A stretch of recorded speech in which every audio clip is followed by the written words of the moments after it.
Hello friends, welcome back the online exam study CTET जनवरी 2024 के लिए EVS NCERT based previous year questions. आइए start करते हैं आज की अपनी क्लास।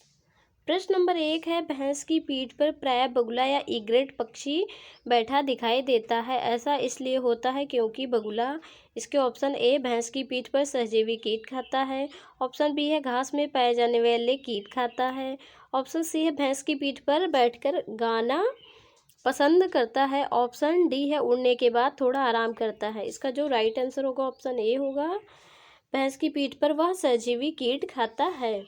प्रश्न नंबर 2 है, निम्नलिखित कथनों में से कौन सा कथन सही है। इसके ऑप्शन ए नेफेंथिस भारत में पाए जाने वाला पौधा है, ऑप्शन बी है रेगिस्तानी ओक से स्थानीय लोग पतले पाइप डालकर पानी निकालते हैं, ऑप्शन सी है जड़ में भोजन भंडारण का कार्य होता है। कूट में सही उत्तर चुने। इसके ऑप्शन है 1 ए और बी, 2 बी और सी, 3 ए बी और सी, 4 ए और सी। इसका जो राइट आंसर होगा ऑप्शन एक होगा ए और बी। प्रश्न नंबर 3 है, पौधों में गैसों का आदान प्रदान कैसे होता है। इसके ऑप्शन ए जड़ों के द्वारा, ऑप्शन बी है तने के द्वारा, ऑप्शन सी है फूलों के द्वारा, ऑप्शन डी है पत्तियों के द्वारा। इसका जो राइट आंसर होगा ऑप्शन डी होगा पत्तियों के द्वारा। प्रश्न नंबर 4 है, कीट भक्षी पादप जिस मृदा पर उगते हैं उनमें कौन सा तत्व नहीं होता। इसके option A nitrogen, B carbon, C sulphur, D potassium. इसका जो राइट आंसर होगा ऑप्शन ए होगा नाइट्रोजन।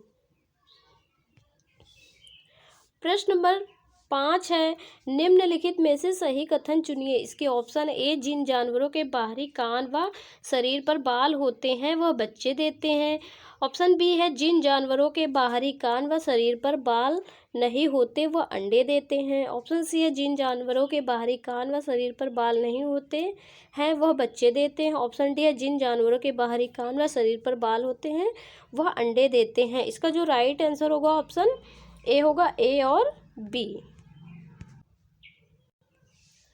प्रश्न नंबर 6 है,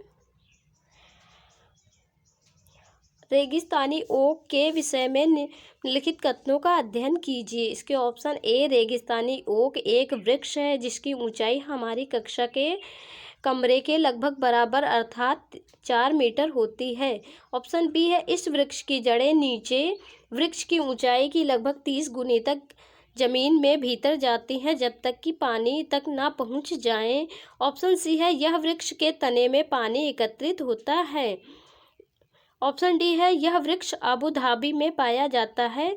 इसके ऑप्शन है इनमें से सही कथन है 1 ए बी और डी, ऑप्शन बी है 2 है बी सी और डी, ऑप्शन 3 है ए और बी, ऑप्शन 4 ए बी और सी। इसका जो राइट आंसर होगा ऑप्शन 4 होगा, ए बी और सी।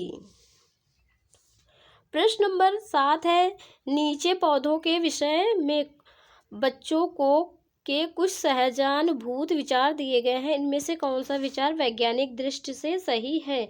इसके ऑप्शन ए कुछ सब्जियां फल होती हैं, ऑप्शन बी है बीज किसी पौधे का हिस्सा नहीं होते, ऑप्शन सी है गाजर और बंद गोभी पौधे नहीं हैं, ऑप्शन डी है घास पौधा नहीं है। इसका जो राइट आंसर होगा ऑप्शन ए होगा, कुछ सब्जियां फल होती हैं। प्रश्न नंबर 8 है, किसी पशु के विषय में नीचे दिए गए विवरण को पढ़िए और उस पशु को पहचानिए।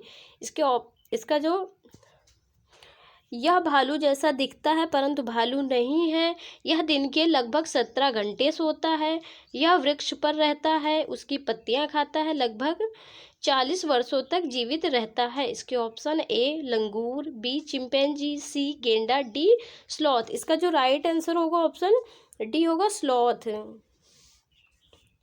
प्रश्न नंबर 8 है, निम्नलिखित कथनों पर विचार कीजिए। इसके ऑप्शन है ए लौंग व केसर फूल से प्राप्त होते हैं, ऑप्शन बी है केला, कद्दू व तरोई जैसे कुछ फूलों को खाया जाता है, ऑप्शन सी है फूलों की घाटी उत्तराखंड में अवस्थित है। उपरोक्त में से कौन सा कथन सही है। इसके ऑप्शन ए और बी, बी ए और सी, सी बी और सी, डी ए बी और सी। इसका जो राइट आंसर होगा ऑप्शन डी होगा, ए बी और सी। प्रश्न नंबर 9 है, निम्नलिखित में से कौन सा पौधा यह बताने में समर्थ होता है कि फसल को कब पानी की आवश्यकता है। इसके ऑप्शन ए समोदभिद, ऑप्शन बी है क्रोटन, ऑप्शन सी है जलोदभिद, ऑप्शन डी इनमें से कोई नहीं। इसका जो राइट आंसर होगा ऑप्शन बी होगा क्रोटन। प्रश्न नंबर 10 है, उल्लू और रैकून सिर्फ काला व सफ़ेद रंग ही देख पाते हैं क्योंकि ये, इसके ऑप्शन ए नभचर हैं, ऑप्शन बी है रात्रिचर है, ऑप्शन सी है उभयचर है, ऑप्शन डी इनमें से कोई नहीं। इसका जो राइट आंसर होगा ऑप्शन बी होगा रात्रिचर। उल्लू और रैकून जो है वो रात्रिचर पक्षी हैं। प्रश्न नंबर 11 है, हमें ऊन प्राप्त होती है। इसके ऑप्शन है ए भेड़, बी बकरी, सी खरगोश, डी उपयुक्त सभी। इसका जो राइट आंसर होगा ऑप्शन ए होगा भेड़। प्रश्न नंबर 12 है, राधा और राधिका एनीमिया रोग से ग्रसित हैं। डॉक्टर उनको किस प्रकार के खाद्य पदार्थ को खाने की सलाह देंगे जब राधा और राधिका दोनों शाकाहारी हैं।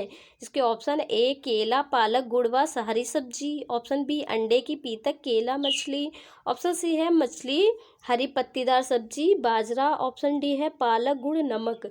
इसका जो राइट आंसर होगा ऑप्शन ए होगा केला, पालक, गुड़ व हरी सब्जी। प्रश्न नंबर 13 है, निम्नलिखित में से किस वर्ग में प्रोटीन की प्रचुरता है। इसके ऑप्शन है ए दूध, आम, गाजर, ऑप्शन बी है अंडा, मटर, मछली, ऑप्शन सी है सोयाबीन, चना, मक्का, ऑप्शन डी है सेब, दही, मांस। इसका जो राइट आंसर होगा ऑप्शन डी होगा सेब, दही, मांस। प्रश्न नंबर 14 है, हमारे पर्यावरण को बचाने के लिए 3 प्रकार के आर हैं। इसके ऑप्शन ए कम उपयोग, पुनः चक्रण, पुनः निर्माण, ऑप्शन बी है पुनः उपयोग, पुनः संरचना, पुनः उपयोग, ऑप्शन सी है कम उपयोग, पुनः चक्रण, पुनः उपयोग, ऑप्शन डी है कम उपयोग, पुनः चक्रण, पुनः संरचना। इसका जो राइट आंसर होगा ऑप्शन सी होगा कम उपयोग, पुनः चक्रण, पुनः उपयोग।